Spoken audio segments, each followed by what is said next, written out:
Well, lovely and gorgeous and amazing ladies who are so regularly forgotten. Good afternoon. And all you usual blokes that just show up and follow me, I suppose hi to you too.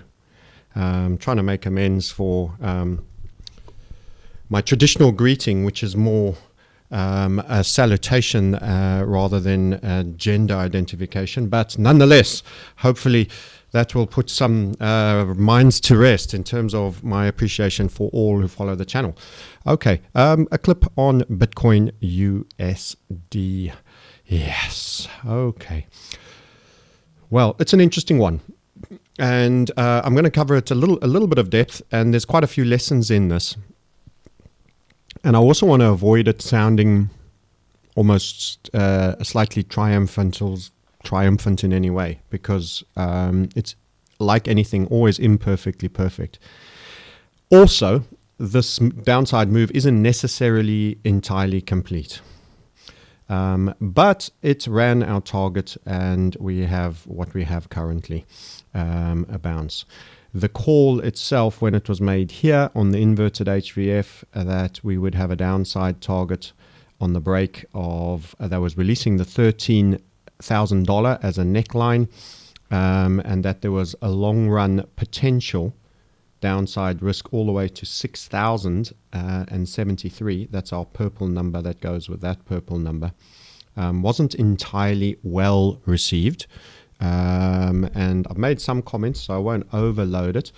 But that's in what I call other people's emotional response to a message. And it's a lesson for us all, because we all have it. We all have it, and we don't like certain messages and we like others, and then we lash out. So the reminder, I suppose, is when this video was posted, Bitcoin still deep in the 12,000s, I think it was. You can check when it was posted, 26th of Jan, and you can check the price exactly. I don't care to be 100% accurate. We warned of a 7K level to be threatened, and that you may trade a 6 in front of it. This was a face-to-face video, so it was not a chart-based one, but we've done many chart-based ones before and since. And you get this kind of response from this gentleman. I used to watch these videos. You're very wrong and clearly spreading way too much FUD, and then starts pushing somebody else who is usually spot on. The notion that happens with this is that certain things that you do can test people's belief systems, and also be adverse outcomes that they don't really want to have occur, and then they hate you for it. This is a methodology. It's a probability-based assessment. This is not a popularity winning contest. It's an assessment of potential risk, that if you prepared to keep an open mind and bear hindrance, you could have saved yourself a lot of money.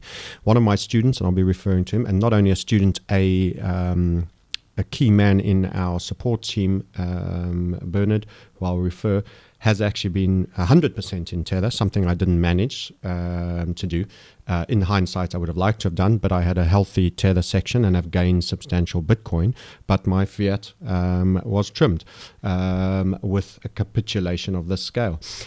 I decided not to go short. Some guys took the opportunity of shorts. To be clear, this effectively was a call of a 53.2% loss on Bitcoin that had already fallen from a high of 19,000 to 13,000. So something that had already shed $6,900 plus on 19,000, which in itself is almost 30%, was a further 50% call on that. And the target is run and rebounced. The key thing here is it ain't absolutely necessarily over, first of all. So bear that in mind. So we have actually a 5.47. Excuse the pause there. Had to just deal with an item. A 5.47 reward. Couple of things following through from this. Let's have a look at the Bitcoin against the GBP as well. Different chart, but same outcome. In other words, the geometry, regardless of what you're looking at, is relevant for the chart that it is in some sense, it's almost a simpler chart and a simpler draw here. A less liquid market, but there's plenty of people in the UK jumping into Bitcoin and crypto. And there, once again, those targets. Whenever you get those confluences, it's often common. Again, you've got a 54.9, a 55% short call that has come home on something that largely only goes up after it's fallen from 15,600. It's actually made at some point here, if we can trust those ticks. Let's take the secondary one. That's bound to be slightly more likely, as low as 7.5 from being at 15. So it's already dropped 50%, then kind of settled at about a 35-40% drop, and then done another 54.9, a 55% collapse. That's a big call to make.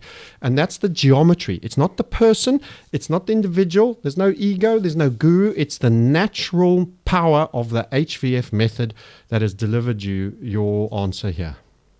So I'm going to even move this to the side so you can actually see how accurate and tight it is to target. Now, does this mean it's a binary thing and you should have been a sell and a short and now you should be 100% long? No. There's a zone of gray between the black and the white, the long and the short. This is probably a recovery moment, but it can recover in many ways. We can have a highly strong impulse and it can get really violently back up here and start creating what I was scenario casting. I drew this dip that was meant to run that target there, draw slightly out, and then the inverted head and shoulder structures and moving onwards and upwards, etc.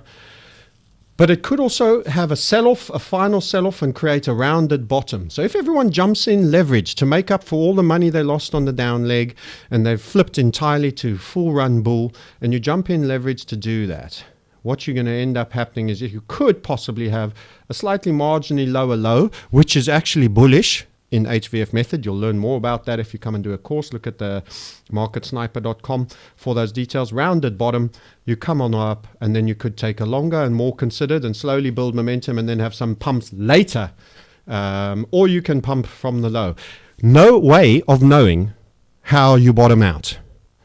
This could be the absolute low, or absolute lows can still develop on a rounded bottoming out basis. We could have a head. This could be a left shoulder. You could have a head. There's so many options. For now, there's not a high probability game.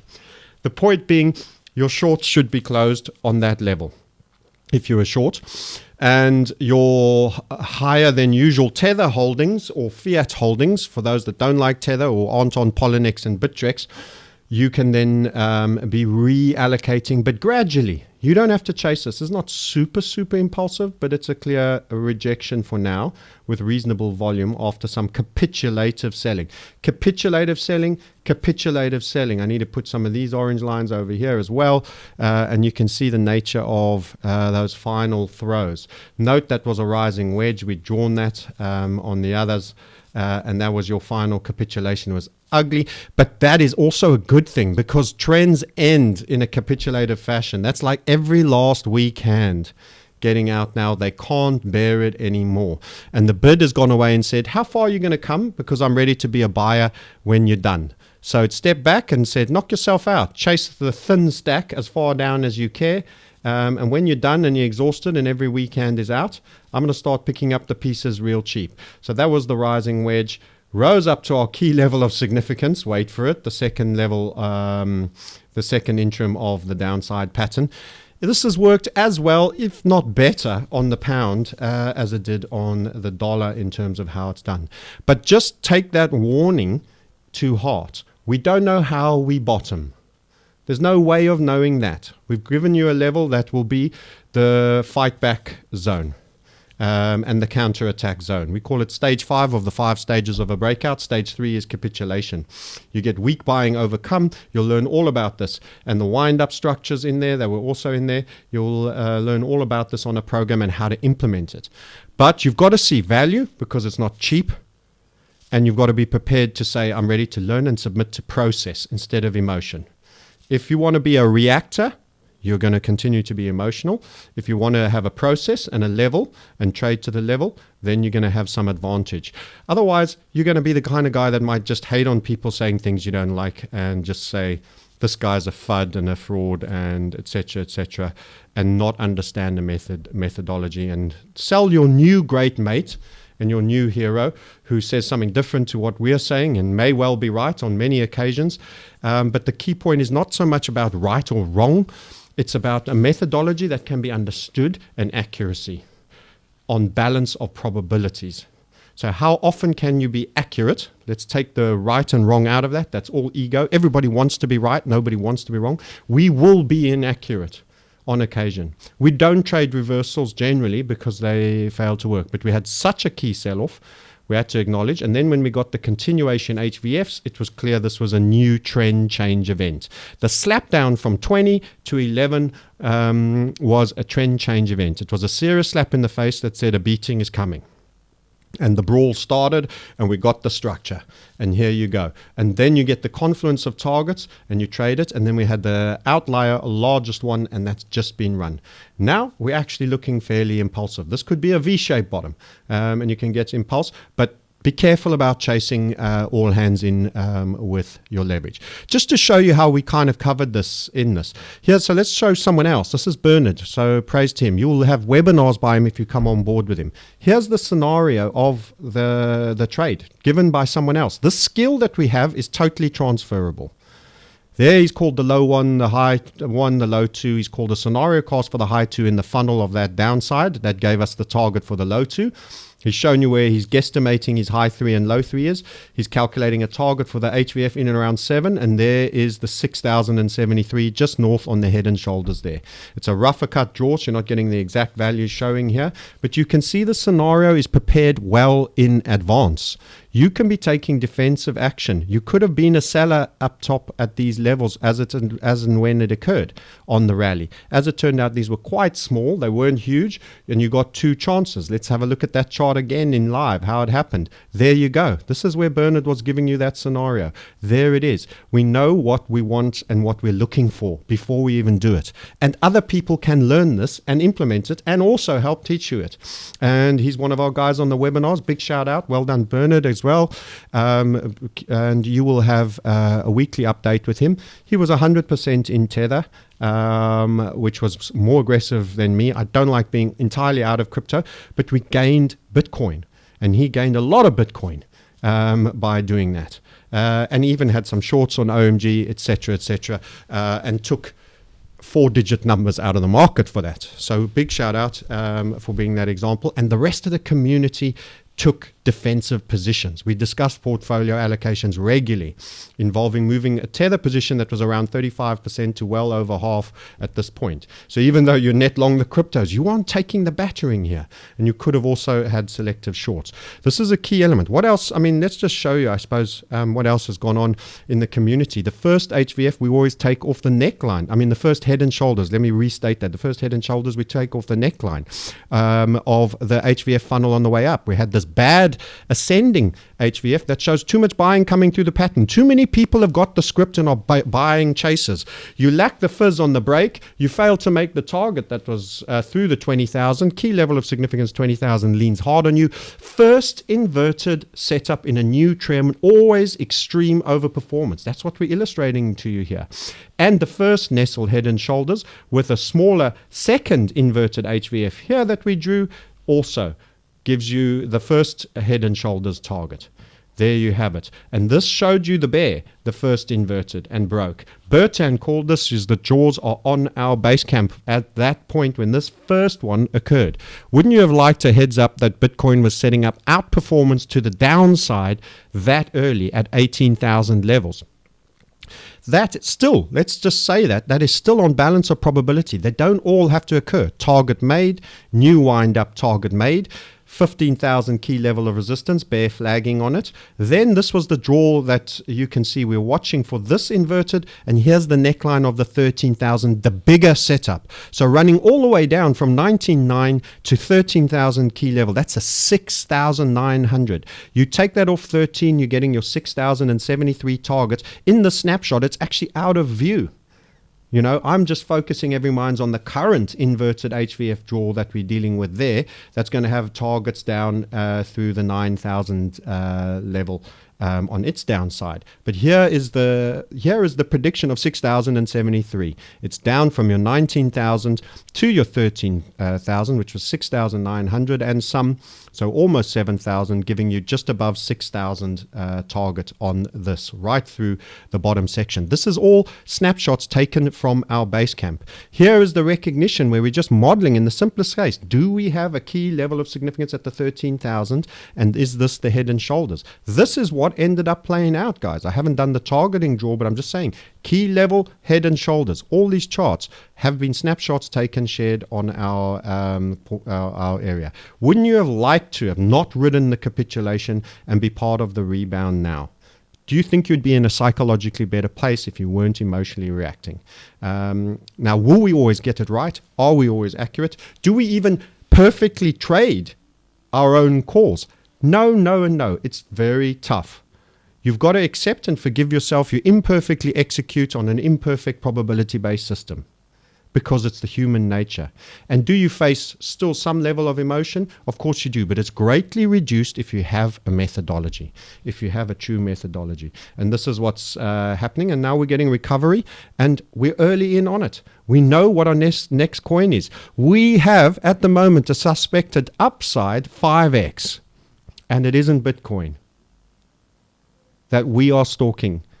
Already been waiting for this follow through and climbing in. Would that be of value to you? Hey, it could fail. It doesn't mean it's definitely going to happen. But this is what I keep saying. Have method. I happen to believe what we do as method is the best thing. Targets, stops, known beforehand, interim levels that tell you when you might stall, key levels of significance analysis, a real community, regular webinars, updates, etc., all of that. But maybe that's not of use to you. Maybe it doesn't suit you. That's fine. Follow Freeview, get an opinion every now and then. Good luck with your trading. I want everyone who's a retail trader to win. I'm for the retail guy. I'm the guy who resents corporatocracy and institution. You don't have to spend money with us for me to want you to win. But it will help if you have a community of like-minded doing one thing well. You can join free boards all over the place, and you're going to have guys spamming you, selling you this and that, and all of those aspects. But you're not going to have like-minded people all executing on the same thing easily. Sometimes you do get what you pay for, and you need to put yourself in a position where you say, this is an investment where I get a multiple in return if I execute correctly. Can these people support me in doing that? That is the question about the HVF method and what we're talking about. So in this case, it looks pretty buoyant, chaps. The key levels have just been run. I will say well done to all the guys that have traded it according to plan and process in the community. And it does look like we're getting a pullback now of some buoyancy. But it's not binary. Just because night ended, you get dusk or you get misty morning. You don't have 30-degree middle of the day sunshine straight away. So there can be room for this to have, as I've already said, and I don't want to over repeat myself, a dip down to the downside. But on balance, a probability assessment now would assess that the worst part of the selling is over, and our cluster and confluence of targets have now been run to the downside using a natural geometry methodology that you can be taught properly. And all those that go Freeview and try to work it out all by themselves, good luck to you and well done. You're not hearing 1/10 of it, but you can still make some progress. And I've actually had people that have subsequently still made a sufficient progress to buy their way into the course. I've had guys that have done our self-study only when we had that and bought their way into the course. I know it's a lot of money. And the point being, some things you have to determine whether they're worth your while. But Bitcoin seems like it has reached its capitulation low for now, and just watch how it elects to bottom. There are one or two other risks still out there, but broadly I'm biasing to a recovery scenario. Those risks I discuss in premium with my guys, as I say, you know what to do if you want to come in there. Okay, enough chat about all of that, and thank you for following, and look forward to getting back to you with further updates. And yeah, trade safe, trade small. None of what I say constitutes advice. Own your own trading. And ladies, thanks for following. We love and appreciate you. You guys, it's okay if you show up every now and then. Have a